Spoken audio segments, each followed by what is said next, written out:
Alam niyo ba guys, I found out na ang vitamin C works well with azelaic acid. For those of you that don't know, I am Miss Bay. My body clock is at graveyard shift. So, lahat ng skincare ko na PM, ginagawa ko in the morning. So, sinasabay ko ang vitamin C ko sa aking azelaic acid, which is yung Revive ng Soul Apothecary. I recently found out na yung vitamin C maximizes the potential of your azelaic acid. Kaya pala sobrang glowing ng skin ko.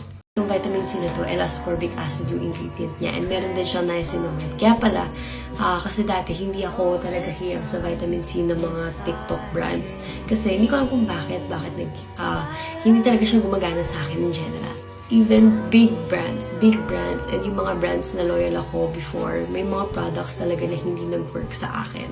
But with this Soul Apothecary Vitamin C, it works very nice sa aking skin, especially na gumagamit ako ngayon ng azelaic acid. Surprised lang ako na effective siya kasi with vitamin C, guys, your skin, yung oil production niya, it helps lessen it. So, kahit na dewy yung itsura ng face ko, guys, hindi yan oily.